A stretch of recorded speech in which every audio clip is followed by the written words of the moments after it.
Since 2019, when he made his debut, Pete Alonso has been the best run producer in all of baseball. Where should we set expectations for him heading into this year? Could he actually contend for an MVP? We're going to discuss all of it as we preview Pete Alonso's season on today's edition of Locked On Mets. You are Locked On Mets, your daily New York Mets podcast. Part of the Locked On Podcast Network, your team every day.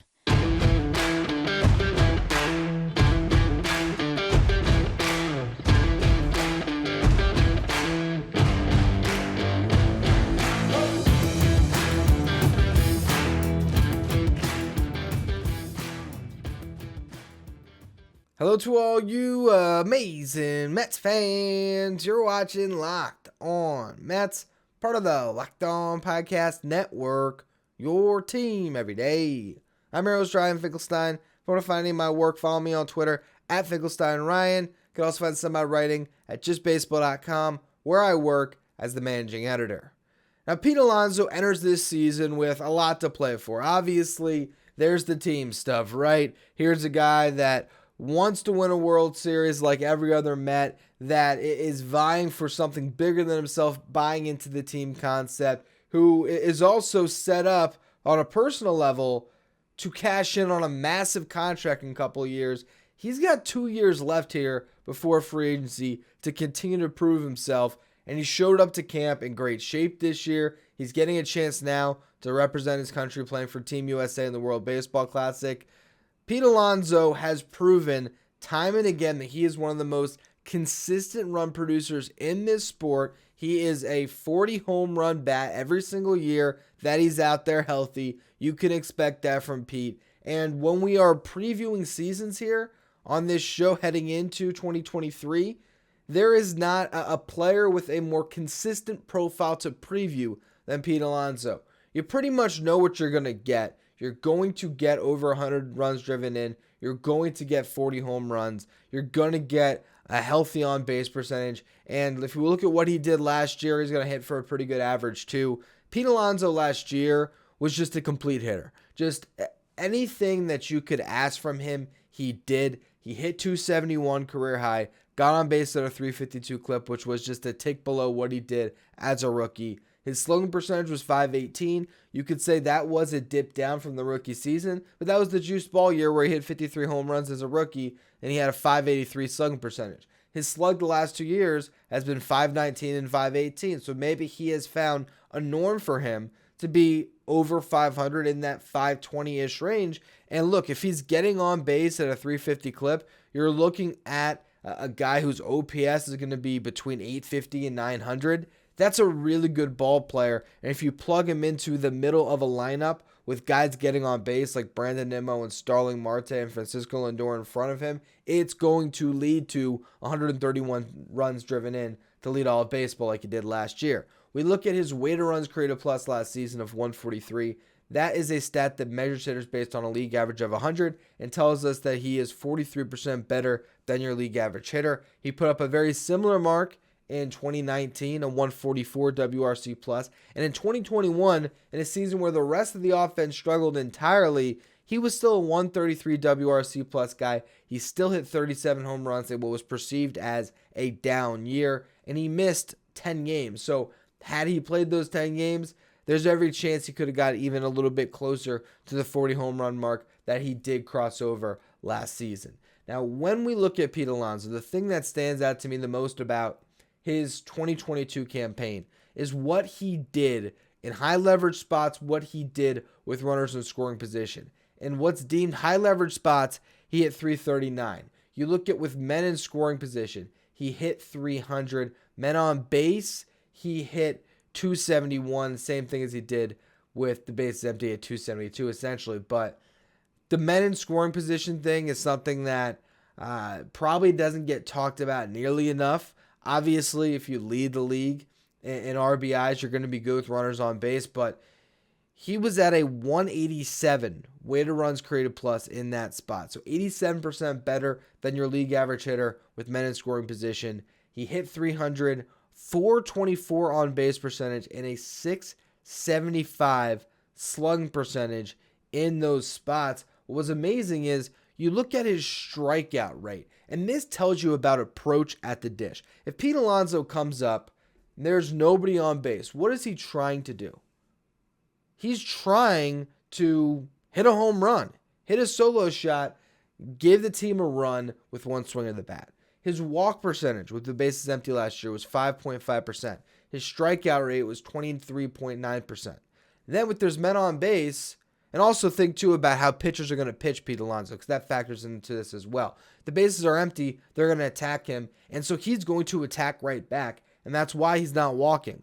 Men on base, 13.8% walk rate. Men in scoring position, where they're, especially if the first base is open, really likely to pitch around him, 17.6%. So he still, takes his walks in those spots. You don't want a hitter, being over aggressive in those instances and hitting you out of innings by rolling a pitch over or striking out. So he's passing the baton off, and that's where you need somebody in that fifth spot in the lineup to help clean things up for him. I wouldn't even mind if the Mets did bat, McNeil third and put Lindor fifth.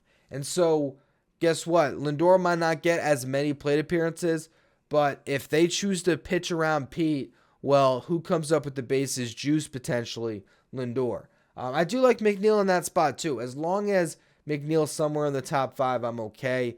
As much as I can understand why Daniel Vogelback could provide that protection in the lineup for Pete and be that power hitter that can hurt other teams, I still think he's a guy that ultimately teams are going to feel better attacking than a McNeil or Lindor. So this season, I wonder how they stack up the lineups. But getting back to what he did with runners in scoring position, he also cut his strikeout rate by 10%. You look at what his strikeout rate was again with the bases empty, 23.9%. With men on base, 13.8%. With men in scoring position, 14.8%. In those spots, he's shortening up. He knows the last thing he needs to do is strike out. So when there's a runner on second or third base and there's less than 2 outs, or if there is 2 outs, he's trying to put something in play. And if there is less than 2 outs, he was looking to get the ball in the air, and he was able to, a lot of times, get sacrifice flies. We also saw a lot of times where he was able to shorten up and to play against the shift and knock one the other way and be able to find a hole. Now he has the benefit of them not being able to shift him, which I think for Pete, the best part about that is it might leave the middle of the field a little more open for him, because I think at times teams are going to want to make sure that there's still at least a shortstop in that hole.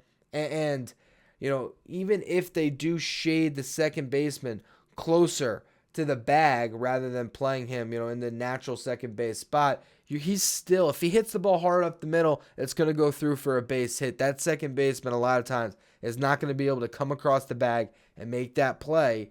And going the other way, Pete Alonso, might still have that ability to fist one and dink one in and get those blue pits going the other way, the same way he was able to with the overshift. I think the entire field's going to open up for him. I wouldn't be surprised if Pete Alonso could hit closer to 280 even, knock up that on-base percentage a little bit, and maybe that's how he keeps getting better. I don't know if the 50 home run power is going to come back for Pete, because that happened in the juice ball year. But if he's hitting 40 and becoming a more complete hitter, the sky really is the limit on what this guy can produce. And I want to get into that a little bit as we discuss a potential MVP case for Alonso this season, and also look at the projection models, because like I said at the top here, there's not a player who is safer to project, who you feel more confident in going to this year as a hitter than Pete Alonso. We're going to get to all of that in just a minute. First, though,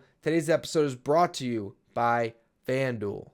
We are down to the final stretch run of the NBA season. The playoffs are right around the corner, which makes now the perfect time to download FanDuel, America's #1 sportsbook, because new customers are going to get a no-sweat first bet up to $1,000. That's bonus bets back if your first bet doesn't win. Just download the FanDuel Sportsbook app. It's safe, it's secure, it's super easy to use. Then you can bet on everything from the money line to the spread to point scores or three-pointers drained. Plus, FanDuel even lets you combine your bets for a chance at a bigger payout with a same-game parlay. I have my eyes on MLB futures and Pete Alonso MVP odds plus 1,600. I look at that as an interesting bet, and we're going to dive into that a little more in just a minute. But first, don't miss that chance to get your no-sweat first bet up to $1,000 in bonus bets when you go to FanDuel.com/lockedon. That's FanDuel.com/lockedon to learn more. Make every moment matter more with FanDuel, an official sports betting partner of the NBA. Pete Alonso at plus 1,600 to win the MVP. How can we build a narrative around Pete where he ends up winning this thing outright and reaching the heights that the Mets have never reached, if I'm not mistaken, right? Have they ever had an MVP? I'm off the top of my head, I'm pretty positive they haven't. They've had Cy Youngs and plenty of them. They've had Rookie of the Years. I mean, Keith Hernandez won his MVP before he came to the Mets with the Cardinals as co-MVP. Mike Piazza never won an MVP with the Mets. Obviously we know other guys like Wright and Beltran finished, highly in certain years, but they didn't, and Strawberry never did. So yeah, the Mets have never had a most valuable player. And Pete Alonso is one of the guys that could contend for such an award. Now the problem is the defense, because at times, there's going to be the voters that are going to look at the Fangraphs wins above replacement or even the Baseball Reference wins above replacement, and they're going to see who is the most valuable. And when you have a Mookie Betts in the league, or you have Fernando Tatis Jr., who knows what the defense looks like in the outfield this year, or Juan Soto, where, yes, the defense at times is not great, but in left field, how much is he going to hurt you? These guys are able to put up gaudy F-WAR numbers where they're a 7-win player. You compare that to someone like Pete, maybe he's going to always be hovering in that 4 to 5 win range. So he needs to play closer to league average defense this year. And that's according to some of these metrics that would allow the defense to not hinder his offensive output. And then his offensive output has to be insane. But I think if we look at the best months of Pete Alonso and you were to put them all together, because an MVP season is really not a lot of down spells, right? It's being awesome from jump. We can look at Alonso's season last year and extrapolate it out based on what the best months look like, because the best months were pretty consistent. You have May. He hit .315. He had 9 home runs. He drove in 30. He scored 19. He had 5 doubles. He was amazing. June, 9 home runs, 22 RBIs. Hit .265, but the power was there. End of the season, September, October, 9 home runs, 26 RBIs, .273 average. Let's just say you combine those months and extrapolate them over a 6-month season. So let's just say 9 home runs a month for 6 months. What does that look like? Easy math on that tells you 54 homers, right in line with what he did as a rookie. RBIs. Let's say the sweet spot is, 25, right? So 25 times 6. Where are you looking at? 150 RBI season. It sounds insane. It is not impossible. I don't know about 150, but you'd have to cross 140. So you're looking at, 50 plus bombs, 140 RBIs, an average at least of 280, I would think, and an on-base percentage that probably has to hover closer to his best months. So let's look at the best months, because I don't know if Pete's always going to hit for a 300 average month over month over month, but that's because at times he has to take what the pitchers give him. And if no one's giving him anything to hit, he's got to take those walks. That walk rate has to climb, and that would allow him to see the on-base percentage climb, seem the weighted runs created plus stats climb, the OPS plus stats climb. All of those different advanced metrics will climb if he's taking his walks, and when pitchers do attack him, if he's ambushing and still getting to those 9 home runs a month. So you look at his best months. May, 398 on-base percentage. June, it was 351. September, October, it was 372. So those are the best 3 months. You look at the down months, you have 316 to start the season, 330 in July, 331 in August, The down, even if you look at first half, 339 on base, second half was 369. Really, the second half numbers are closer to what he needs. We look at the slash line, a 281 hitter, 369 on base. The slug was consistent first half to second half, 517, 518. But the weighted run created plus, that changed based on him getting on base and hitting for a higher average, 139 in the first half, 149 in the second half. So a Pete Alonso MVP season looks like 54, 55 home runs, 140 to 150 RBIs, an on-base percentage that's over 370, an average that's over 280, a slug that's probably closer to a 550, and you put it all together and you see what you end up with, and the rest of the league would kind of have to cooperate around him. Pete Alonso, I don't know if I am wagering money on his MVP odds. I like Francisco Lindor more because Lindor's defense can stand out in a way that will elevate him beyond what Pete Alonso's limited defensive impact can.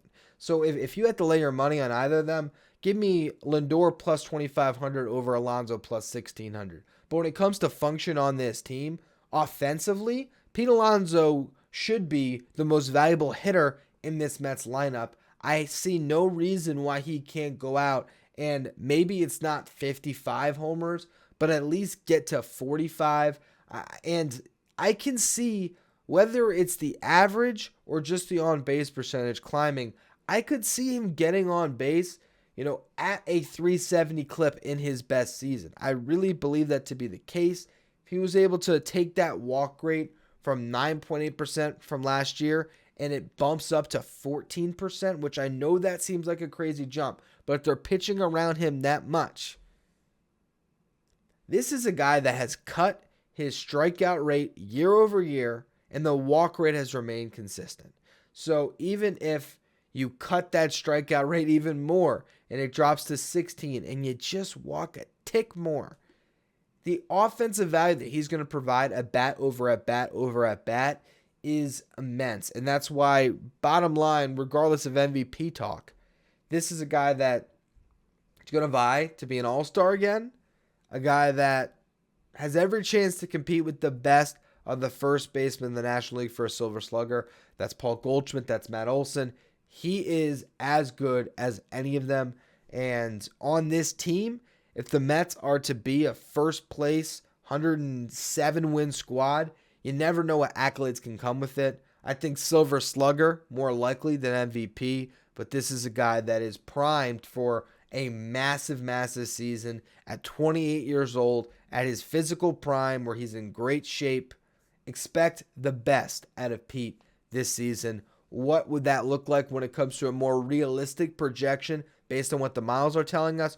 We're going to get to that in just a minute. Before we do, though, I am really pumped by our new partner and sponsor of today's episode. I want to tell you about the mobile game Ultimate Baseball GM. Have you ever just dreamed of becoming an MLB GM, managing a professional baseball franchise? Well, now that dream can come true, and this game is definitely for you. You get to manage every strategic aspect of your team. You can play through a season, lead your team to glory. You're responsible for hiring the right coaches and staff, managing the team finances, scouting and drafting players, manage the difficult personalities, navigating your franchise through free agency and all the ups and downs of the season in between. All of this in a challenging and realistic game world. Ultimate Baseball GM is completely free and playable offline, so you can play on the go whenever you want. Ultimate Baseball GM is an escape you can go to. Once downloaded, you don't even need Wi-Fi to play. That's what makes it so awesome. If you want to go on a flight and you need something to do, download this game first. And this will allow you some fun to think about the Mets or whatever team you want to play as you are the general manager. Personally, whenever I've played video games, I've always been as fascinated with building the team as playing with the team. And this allows me to scratch that itch, but on my phone. That's why I love it so much. Locked On Mets listeners, here's the big thing. You can get 100% of a free boost to your franchise when you use the promo code Locked On in the game store. So make sure you check it out. To download the game, just visit probaseball.com. You can scan the code that's on the screen if you're watching on YouTube, or you can look it up in app stores. That's probaseballgm.com. Check out Ultimate Baseball GM. Start your dynasty today. When we look at the projection models for Pete Alonso's season, there's a lot of consistency across the board. Between 150 and 154 games played, walk rate between 9.6% and 10.2%, where it's been throughout his career, strikeout rate between 19.6 and 20.5, pretty much on brand, average between 254 and 264, on base between 339 and 351, slug between 477 on the low end all the way up to 515, and most of the models are at 514 to 515, which is just a tick below what he did over the last couple of seasons. Weighted runs created plus 132 is the lowest end, but that is the outlier. That's the Bat X projection model. All the other ones have him over 140, between 141 and 144. Home runs between 33 and 39. Again, the low end of that is the Bat X. The rest of them have him, in the high 30s. RBIs all over 100, the highest being 115, the lowest 102. He's supposed to have a typical Pete Alonso season. And to me, a Pete Alonso season now, after what we watched last year, is that walk rate around 10%, strikeout rate below 20. It's going up and hitting at least 260, potentially as high as 275. It's getting on base somewhere between 345 and likely 355, with 360 and above being an outlier type season. And the slug, 2 years in a row, it's within a point of each other. So you have to project. To me, they're a little low saying 514, 515, but it's not a big deal. I think 518, 519 again. But again, that's a small marginal difference. And then the home runs. I mean, I think he's going to clear at least 35, and I would not be shocked if he reached 45. And with the team that's around him, I would also not be surprised if he cleared 130 RBIs again, or at least 120. So Pete is going to pile up numbers. He is going to help the Mets win a lot of games. You're going to look at the end of the year, and the way this works with Pete is the games where he was, doing his job and driving in runs and hot, the games the Mets usually win. When he hits you a 3-run homer, it's hard to lose those types of contests. When he goes up and he's 0 for 4 with a couple strikeouts, those are the games that are a lot more difficult to overcome when you have that guy in the middle of your lineup not coming through. Bottom line, this is one of the best players in baseball. He's the best hitter. I think overall in this lineup, it's either him or Jeff McNeil. But when you factor in the power element, there's not a hitter that does more for this team than Pete. He's the engine that drives it. And I think he's set up here for a really nice campaign, and one where he can turn some heads a bit and establish himself even further in that upper echelon of players in this league. So we'll see what Pete does. As always, though, thank you for listening. Make sure you follow, rate, and review wherever you get your podcast. Make sure you follow me on Twitter at Finkelstein Ryan. Follow the show at Locked On Mets. Thank you for making Locked On Mets your first listen every day. Now for your second listen, check out Locked On Fantasy Baseball. They'll help you win your league this year. Go to wherever you get your podcast. You can find Locked On Fantasy Baseball or on YouTube. Part of the Locked On Podcast Network. Your team every day.